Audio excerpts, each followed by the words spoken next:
आज canon of cataloguing के बारे में है ये वीडियो। सुमित के द्वारा बनाए गए कंटेंट से है।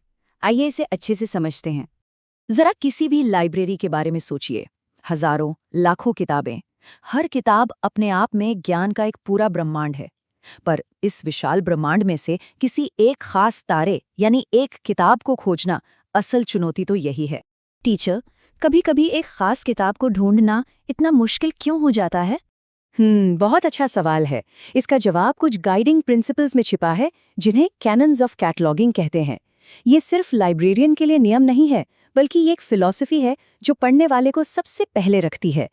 चलिए पहले 3 सबसे बुनियादी नियमों से शुरू करते हैं, जो इसकी नींव रखते हैं। तो पहला नियम है कैनन ऑफ एसर्टेनेबिलिटी, यानी निश्चितता का सिद्धांत। इसका मतलब बहुत सीधा है। कैटलॉग बनाने वाला अपनी कल्पना से कोई भी जानकारी नहीं डाल सकता। ये भरोसे का पहला नियम है। किताब का टाइटल, लेखक का नाम, पब्लिशर, ये सारी जानकारी खुद उस किताब के अंदर ही मिलनी चाहिए, जैसे कि उसके टाइटल पेज पर। अब आता है दूसरा दिलचस्प नियम, कैनन ऑफ सॉर्ट हेडिंग। ये नियम हमें लाइब्रेरियन की तरह नहीं, बल्कि एक पढ़ने वाले की तरह सोचने पर मजबूर करता है। कैटलॉग की हेडिंग ऐसी होनी चाहिए जिसे कोई भी यूजर सबसे ज्यादा सर्च करेगा। और लोग आमतौर पर क्या खोजते हैं? या तो लेखक का नाम या किताब का टाइटल, है ना? और तीसरा है कैनन ऑफ कंसिस्टेंसी, यानी एकरूपता का सिद्धांत। सोचिए, अगर एक ही लेखक का नाम 2 अलग-अलग जगह 2 अलग तरीकों से लिखा हो तो कितनी कंफ्यूजन होगी। ये नियम कहता है कि पूरे कैटलॉग में एक जैसे स्टैंडर्ड्स और नियम लागू होने चाहिए, ताकि यूजर को हर बार एक जैसा और भरोसेमंद एक्सपीरियंस मिले। इस स्लाइड पर एक बहुत अच्छा उदाहरण है।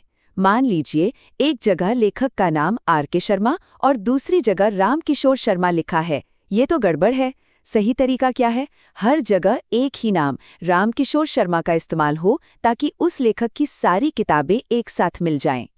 लेकिन टीचर, क्या होगा अगर किताब की कैटलॉगिंग होने के बाद दुनिया बदल जाए, जैसे किसी शहर का नाम ही बदल जाए? अरे वाह, बहुत बढ़िया सवाल। देखो, एक अच्छा कैटलॉग पत्थर की लकीर नहीं होता। वो अपने आसपास की दुनिया के साथ बदलता है। और यहीं पर अगले नियम काम आते हैं, जो कैटलॉग को रेलेवेंट और कह सकते हैं जिंदा बनाए रखते हैं। ये है कैनन ऑफ करेंसी या सामयिकता का सिद्धांत। ये कहता है कि कैटलॉग में जो भी शब्द इस्तेमाल हो रहे हैं वो करंट होने चाहिए, मतलब आजकल चलन में हो। अगर कोई शब्द या नाम पुराना हो गया है तो उसे अपडेट किया जाना चाहिए, ताकि वो आज के रीडर के लिए भी रेलेवेंट रहे। इसका सबसे क्लासिक उदाहरण है कलकत्ता का कोलकाता बनना।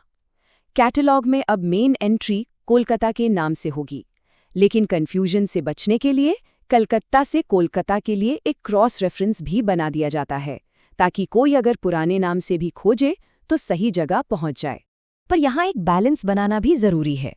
कैनन ऑफ परमानेंस या स्थायित्व का सिद्धांत कहता है कि एक बार एंट्री बन गई तो उसके जो मेन एलिमेंट्स हैं उन्हें आसानी से नहीं बदलना चाहिए। हाँ, टर्मिनोलॉजी अपडेट हो सकती है, लेकिन एंट्री का जो मूल ढांचा है वो स्थिर रहता है। ये बैलेंस भरोसे के लिए बहुत जरूरी है। और फिर आता है कैनन ऑफ कॉन्टेक्स्ट, यानी संदर्भ का सिद्धांत। सीधी सी बात है, नियम समय के साथ बदलने चाहिए। जब पुराने नियम लिखे गए थे तब भला ई-बुक्स या ऑनलाइन डेटाबेस कहाँ थे? इसलिए नए फॉर्मेट्स को संभालने के लिए नियमों को उनके कॉन्टेक्स्ट में लागू करना और अपडेट करते रहना पड़ता है। चलिए अब आखिरी और कुछ बहुत जरूरी नियमों की ओर बढ़ते हैं। ये नियम हर कैटलॉग एंट्री को एकदम क्लियर, पावरफुल और यूनिक बनाने पर फोकस करते हैं, जिससे खोजने का काम और भी आसान हो जाता है। कैनन ऑफ प्रिपोर्टेंस या प्रबलता का सिद्धांत ये कहता है कि हेडिंग की शुरुआत में सबसे जरूरी या सबसे पावरफुल जानकारी होनी चाहिए।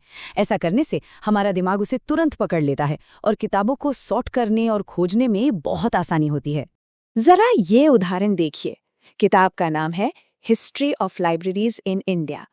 यहाँ सब्जेक्ट के हिसाब से सबसे पावरफुल शब्द लेखक का नाम नहीं, बल्कि इंडिया है। इसलिए इसकी सब्जेक्ट हेडिंग क्या बनेगी? India, libraries, history. इससे ये किताब भारत से जुड़ी दूसरी किताबों के साथ आराम से मिल जाएगी। अगला है कैनन ऑफ इंडिविजुअलाइजेशन या व्यक्तिकरण का सिद्धांत। ये बहुत ही जरूरी है।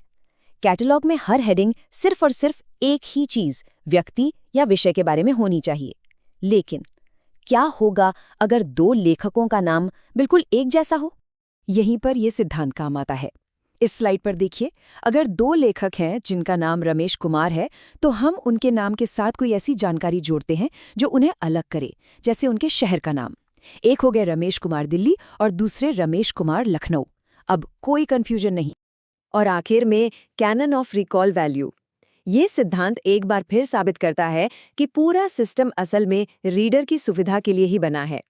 हेडिंग में उन शब्दों का इस्तेमाल होना चाहिए जो लोगों को आसानी से याद रहें, न कि लंबे चौड़े और औपचारिक नाम। जैसे किसी सरकारी प्रकाशन का ऑफिशियल नाम गवर्नमेंट ऑफ इंडिया हो सकता है, लेकिन हम सब जानते हैं कि लोग आमतौर पर इसे इंडिया के नाम से ही खोजेंगे। इसलिए रिकॉल वैल्यू के आधार पर हेडिंग इंडिया को चुना जाता है। ये ज्यादा सिंपल और इफेक्टिव है। तो अब समझ आया कि यह सिस्टम कितना गहरा और कितना सोचा समझा है। ये सिर्फ नियम नहीं है, ये एक पूरी फिलॉसफी है। ये सिद्धांत एक मामूली सी लिस्ट को ज्ञान की खोज के लिए एक पावरफुल और यूजर फ्रेंडली टूल में बदल देते हैं। इनका असली मकसद बस इतना है कि लोगों को जानकारी से कुशलतापूर्वक और बिना किसी रुकावट के जोड़ा जा सके। लेकिन अब एक सवाल भविष्य के लिए। जैसे जैसे जानकारी ऑनलाइन हो रही है और सर्च एआई पर निर्भर होता जा रहा है, इन बुनियादी सिद्धांतों को, जो पढ़ने वालों को ध्यान में रखकर बनाए गए हैं, इन्हें कैसे बदलना होगा? इस पर सोचिएगा जरूर।